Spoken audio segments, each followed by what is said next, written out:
o modelo ISLM.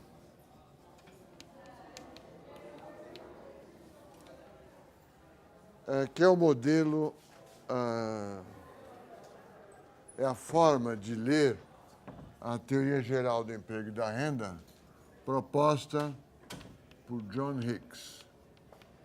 É um artigo que sai nos anos 40, chamado uma interpretação gráfica da teoria geral do emprego e da renda. Como a teoria geral do emprego e da renda do Keynes é um texto revolucionário, novo, houve uma grande dificuldade de interpretação da teoria do Keynes. E esse modelinho, vamos chamar assim, sem menosprezá-lo, acaba sendo a interpretação mais frequente, ou consagrada, da teoria geral do emprego e da renda. Na aula passada, eu revi os principais pontos desse modelo, eu revi sem usar gráficos, para mostrar a essência, as características mais importantes do modelo. Eu discuti quando que a política monetária é eficaz. Eficaz quer dizer produz efeitos. Para ela produzir efeitos, nós precisamos ter algumas dessas condições. A taxa de juros precisa cair. A taxa de juros nominal e a taxa de juros real. Para que ela caia, nós não podemos estar na preferência pela liquidez. Para ela cair e ter efeito, é preciso que o investimento seja sensível à taxa de juros. Mas o investimento é uma variável, é um comportamento instável, volátil. A taxa de juros influencia, mas o investimento é principalmente uma variável exógena, quer dizer, uma variável sobre a qual nós não temos controle e temos que resolver a seguinte questão. Dado o investimento, o que aconteceria com o nível de atividade da economia?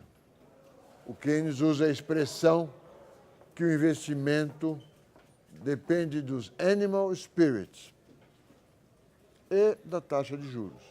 No exercício de interpretação da teoria keynesiana, nós fazemos o investimento depender da taxa de juros.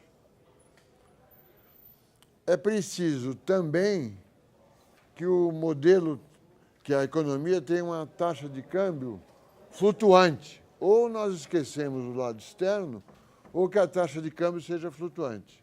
Do contrário, a política monetária, no caso de uma taxa de câmbio fixa, não gerará efeitos. Porque com taxas de câmbio fixas, eu mostrei na aula passada para vocês, é como se nós estivéssemos no regime de padrão ouro.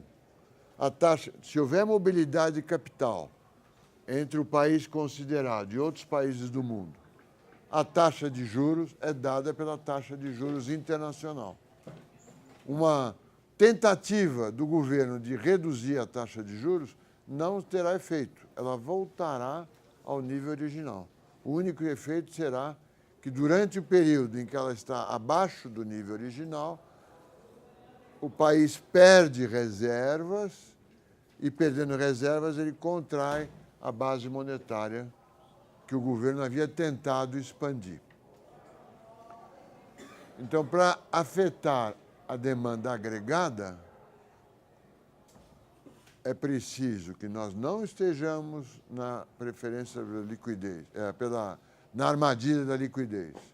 É preciso que o investimento seja sensível à taxa de juros. E é preciso que a taxa de juros internacional não tenha efeito na taxa de juros nacional. São várias condições. Se tudo isso acontecer, a taxa de juros cai e a demanda agregada aumenta. Mas isso não quer dizer que a produção vai aumentar. É preciso, para que a produção aumente, que ela esteja impedida por algum fator que ela não esteja no nível de equilíbrio por alguma razão. A razão para a produção aumentar, quando aumenta a demanda agregada, geralmente apresentada, é que existam alguns preços nominais rígidos. Particularmente, o salário nominal. Então, quando aumenta a demanda, aumentam os preços. O salário nominal que está rígido é corroído pela inflação maior, passa a ser um salário real menor, as empresas contratam mais mão de obra e a produção aumenta. Essa teoria do Keynes, apresentada como modelo ISLM, ela tem a pretensão de ser uma teoria geral. Ou seja, ela abrange todos os casos. Ela abrange o caso clássico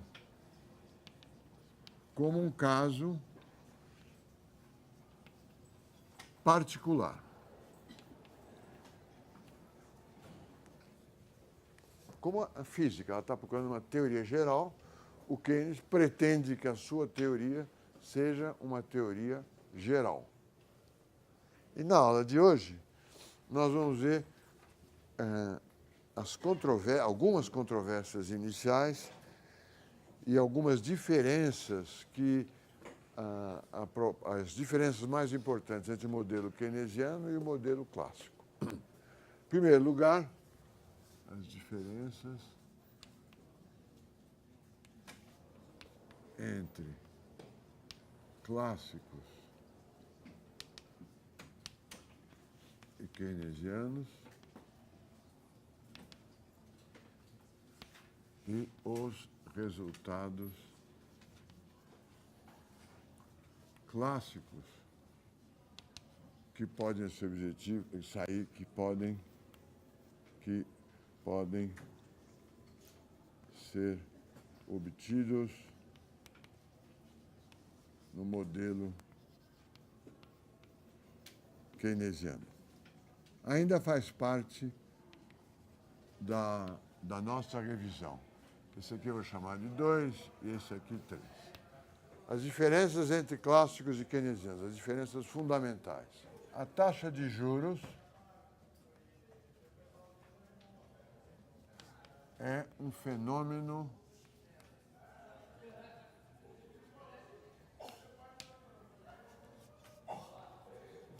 monetário. É o caso do Keynes. E a taxa de juros é um fenômeno real. É o modelo clássico. No modelo keynesiano, a taxa de juros decorre da demanda e oferta de dinheiro. Ela é determinada graficamente pela demanda de dinheiro, que é função da taxa de juros nominal, a demanda real por dinheiro, né? E a oferta de dinheiro, que é determinada pelo Banco Central e que nós apresentamos com uma função insensível à taxa de juros. É aqui que se estabelece uma taxa monetária, taxa de juros, e é essa taxa de juros que determina quanto vai ser investido. A taxa de juros é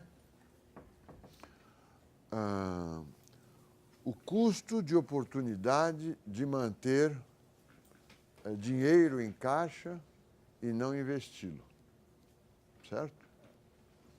Então, quando a taxa de juros é alta, as pessoas aplicam pouco dinheiro, deixam pouco dinheiro em caixa. Quando a taxa de juros é baixa, deixam muito dinheiro em caixa. De fato, a taxa de juros determina aonde você vai aplicar o dinheiro, ou os seus ativos. Os seus ativos são todas as suas propriedades, que você acumulou desde que começou a trabalhar, mais aqueles ativos que você pode comprar com a renda corrente deste ano. Certo? No modelo clássico, A taxa de juros é um fenômeno dado pela poupança e investimento. A taxa de juros real. Bom, a taxa de juros nominal. Se houver inflação, a expectativa de inflação for zero. Na proposta clássica, a taxa de juros é um fenômeno real determinado pela poupança e pelo investimento. Um discurso que hoje em dia é corrente, frequente. Voltamos ao pensamento clássico. Pelo menos alguns economistas voltaram. Então, é preciso manter a taxa de juros alta, porque com taxa de juros alta as pessoas poupam mais. Esse é o discurso clássico, conservador. Eu critiquei a hipótese de que a taxa de juros possa ser, que a poupança seja sensível à taxa de juros, na aula passada, mencionando dois itens. Primeiro, que a taxa, você poupa, se você achar que a taxa de juros é baixa, você compra um ativo que te dá uma taxa de retorno real. Você compra um carro. O carro a gente põe na estatística como consumo, mas de fato é uma poupança. Você comprou 1 milhão de vales transportes, se você quiser. Ou comprou antecipadamente todos os serviços de transporte que você precisa nos próximos 10 anos. Ou se quiser, você compra a fazenda do vizinho. Você poupou e investiu. Agora, você vai decidir comprar a fazenda do vizinho, se você for um fazendeiro, comparando o retorno esperado da nova fazenda com a taxa de juros, que é um fenômeno monetário. Tá certo? Mas os clássicos imaginavam a poupança ser uma função da taxa de juros. Essa diferença de hipóteses tem um resultado cruel, que é o seguinte. No mundo clássico, que descreve uma economia bem comportada, harmônica, se houver excesso de poupança, se a poupança se deslocar para cá, de S0 para S1, viramos chineses ou viramos japoneses, estamos consumindo menos, o único resultado disso é que é um resultado até auspicioso, a taxa de juros vai cair e nós vamos investir mais. No mundo, isso aqui é o clássico. No mundo keynesiano, a poupança é função da renda disponível. Vamos colocar aqui da renda, simplesmente. Então, aqui é poupança e investimento. E o investimento é uma função da taxa de juros, que não está neste gráfico, e de outras coisas. E dos animal spirits. Eu vou colocar aqui animal spirits. Quer dizer, é uma variável que aqui no gráfico está constante, mas ela oscila muito. Se fizermos uma campanha bem sucedida de austeridade, vamos poupar. E aqui é o nível de equilíbrio da renda, né? Desculpe. Y0. Onde a poupança é igual a investimento. Se a poupança desejada é igual a investimento, a demanda agregada é igual à renda, a renda está em equilíbrio.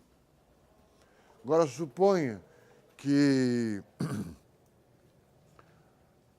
impressionados pelo sucesso chinês, ou levados por editoriais da imprensa que fazem uma campanha, vamos poupar mais, e todos os brasileiros, impregnados desse espírito de parcimônia, resolvam poupar mais. A função poupança, depois da campanha, se desloca de S0 para S1. No mundo clássico, S0 para S1, para cada nível de renda você poupa mais, tá certo? No mundo clássico, isso implicaria numa queda da taxa de juros e mais investimento e mais crescimento no futuro. No mundo keynesiano, o ajuste se dá na renda. A renda vai de Y0 para Y1. Cai a demanda agregada e cai a produção. O ajuste se dá no nível de atividade. E pior do que isso, a poupança fica efetiva, fica igualzinho que ela era antes. fica igual ao investimento. Porque não adianta poupar mais, você reduz a demanda agregada e diminui a renda, e diminuindo a renda, diminui a poupança efetiva. Se o investimento fosse uma função crescente da renda, ai, meu Deus, tinha que passar no lugar antigo. Aí o resultado seria mais pitoresco ainda. Quando você poupa mais, você investe, você acaba poupando menos. Porque você poupando mais, cai a demanda agregada. Quando cai a demanda agregada, sob essa hipótese aqui, que o investimento é uma função da renda, o investimento diminui, o novo equilíbrio é menor e a poupança efetiva é menor. Todo mundo querendo poupar mais acaba gerando uma poupança agregada menor. É o famoso paradoxo da parcimônia. Ele é apresentado, virou parte dos cursos, né, de economia, ele foi apresentado no livro-texto do Paul Samuelson, Introdução à Economia, que é o professor do MIT, que, através do seu livro-texto, divulgou as ideias keynesianas. Quando houve o movimento de desregulamentação do mercado financeiro, nos anos 80, o mercado financeiro é sujeito a regulamentações. O número de bancos era constante, não podia aumentar, você não podia entrar no setor bancário para competir. A taxa de juros tinha limites dados pela lei da usura ou por outras leis. O depósito à vista não podia render taxa de juros. O banco de investimento tinha que ser separado do banco comercial. A movimentação de capitais entre os países era limitada, capitais financeiros. Esse conjunto de regulamentações estava sendo ultrapassado pelas práticas do setor financeiro.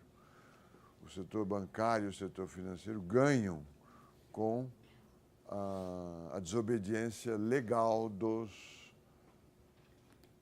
das regulamentações. Eles criam possibilidades, as regulamentações criam grandes possibilidades de arbitragem.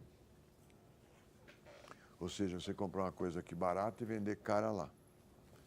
Um exemplo fácil de entender, no governo militar, o governo militar restringiu o uso do aeroporto de Congonhas, um aeroporto situado no centro da cidade de São Paulo, numa região cercada de habitações por todos os lados. Os voos que saíam de lá eram muito numerosos. O governo militar falou, não podem, o aeroporto de Congonhas só pode ser utilizado para voos regionais. Todos os outros têm que ir para o aeroporto de Guarulhos, que é longe, que tinha que pegar trabalhadores, etc. Só para vocês entenderem as dificuldades de inovação em qualquer área, quando saiu o aeroporto de Guarulhos e a estrada Ayrton Senna, houve uma grande oposição, inclusive do PMDB, que era um aeroporto para ricos, que a estrada era para ricos, não valia a pena, e houve o boicote das tripulações de avião contra o aeroporto. Muito bem, e o Congonhas ficou limitado a voos regionais. O que a TAM, que era do comandante Rolim, inventou? Vou fazer voos regionais, saindo de Congonhas, que é uma moleza para ir. Estava vazio o aeroporto e ainda se podia tomar o avião da TAM em Congonhas. Eram voos do tipo São Paulo, Ribeirão Preto, Brasília. Ribeirão Preto dava o caráter regional. São Paulo, Marília, Curitiba, regional. São Paulo, Marília, Curitiba, sei lá, Ponta Grossa, Porto Alegre, regional. Ele começou a servir todas as capitais do país com voos que paravam em alguma cidade menor e eram, portanto, classificados como regional. Ele contornou a regulamentação. Foi um sucesso. Era um voo muito confortável, na sala de espera tinha um conjunto musical, Ele estava na porta dos aviões recebendo os passageiros, você ficava numa sala especial com tapete vermelho e você ia para Brasília, parando em Ribeirão Preto, saindo de Congonhas. Rapidamente começou a acontecer o seguinte, quer dizer, ele conseguiu burlar legalmente a regulamentação imposta pelo Ministério da Aeronáutica daquela época. E aí começou a acontecer o seguinte, sai de São Paulo, Ribeirão Preto, Brasília. Mas lá em cima ele dizia, olha, não há passageiros em Ribeirão Preto, nós vamos direto para Brasília. Tá certo? E isso se tornou frequente, porque lotava o avião em São Paulo com passageiros cujo destino era Brasília, Ribeirão Preto, ninguém queria ir. E é assim que começou a crescer a companhia Táxis Aéreos de Marília, TAM. Então, no sistema financeiro também, ganha-se muito dinheiro se encontrar uma forma, com o advogado do banco, de obedecer à lei não obedecendo e fazendo arbitragens. Então, quando isso já estava acontecendo naturalmente, os economistas, vários economistas, o McKinnon é um deles, começaram a propor desregulamentação do setor financeiro. E o argumento que usavam era, liberando a taxa de juros, vai aumentar a poupança. Há um renascimento do pensamento clássico a partir dos anos 80, com a eleição da Margaret Thatcher na Inglaterra, Ronald Reagan nos Estados Unidos. E começam as ondas de privatização e de desregulamentação. O argumento que eles usam é esse aqui, o argumento clássico. Poupança depende da taxa de juros. A crise que nós estamos vivendo é atribuída a um fator importante que os economistas apontam, que é a desregulamentação do sistema financeiro. Outra diferença, a demanda de moeda.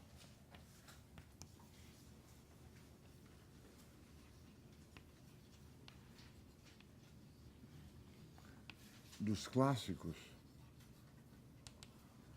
é inelástica com relação à taxa de juros.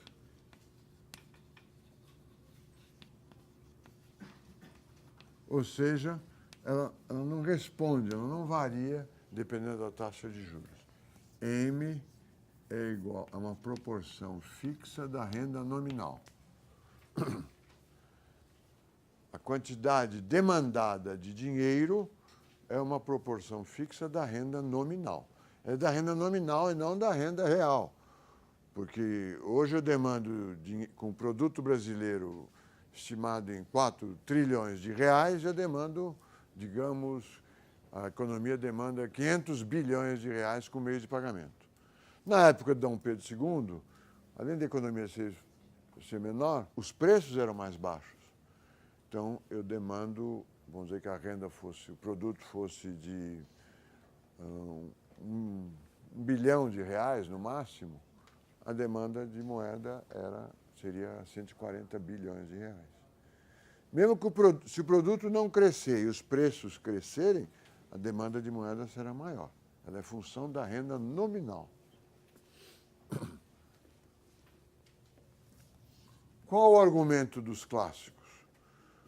Por que alguém racional reteria moeda que não rende juros, a não ser para financiar transações?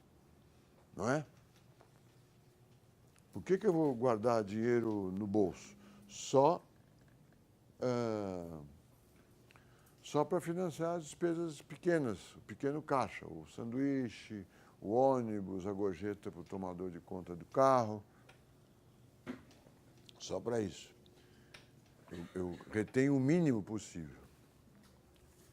Para o Keynes, a demanda de moeda tem uma componente que é função da renda nominal, na demanda de capital de giro, mas tem a demanda especulativa. Ou seja, tem uma demanda que depende da taxa de juros. E não há nada de irracional em reter moeda para especulação. Vou dar um exemplo.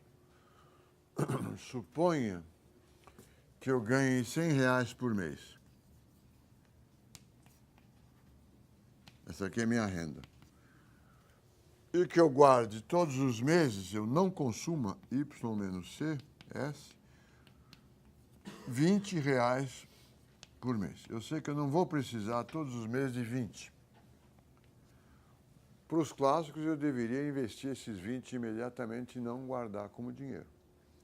Mas os clássicos esquecem, na sua teorização, do risco. Vamos supor que quando eu vou poupar, vou aplicar os meus R$ 20, a taxa de juros seja 10% e eu possa comprar um título de R$ 20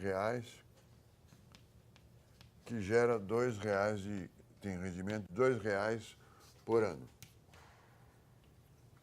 Certo? Então, para os clássicos, eu deveria pegar os meus 20 e aplicar aqui imediatamente para ganhar R$ 2 por mês. Se eu não aplicasse, eu perderia R$ 2 por ano. Claro isso? O Keynes diz, não, mas há incerteza. A taxa de juros, na época que eu vou aplicar, está em 10. Mas se eu esperar que ela vai, se eu tiver a expectativa que ela venha subir para 20, eu não devo comprar nesse mês, eu devo esperar para o mês seguinte. Se eu comprar aqui, eu ganhei, verdade, R$ 2 por ano. Mas quando ela subir para 20, o título que valia 20 passa a valer 10. O título que eu comprei aqui, 20, quando a taxa de juros era 10, se a taxa de juros subir para 20, eu só vou conseguir revendê-lo a 10. Porque a taxa de mercado é 20% ao ano. Qualquer pessoa que quiser, as pessoas que eu oferecer esse título, eles falam, olha, como ele rende 2 por ano, eu não vou pagar 20, eu vou pagar 10, que é o que eu consigo no mercado. Então, se eu houvesse aplicado neste papel, rapidamente, como os clássicos gostariam que eu aplicasse, eu poderia ganhar 2 por ano, mas teria uma perda de capital de 10. Perderia metade do meu capital. Então, não há nada de irracional em reter moeda para a especulação, no mundo de incerteza.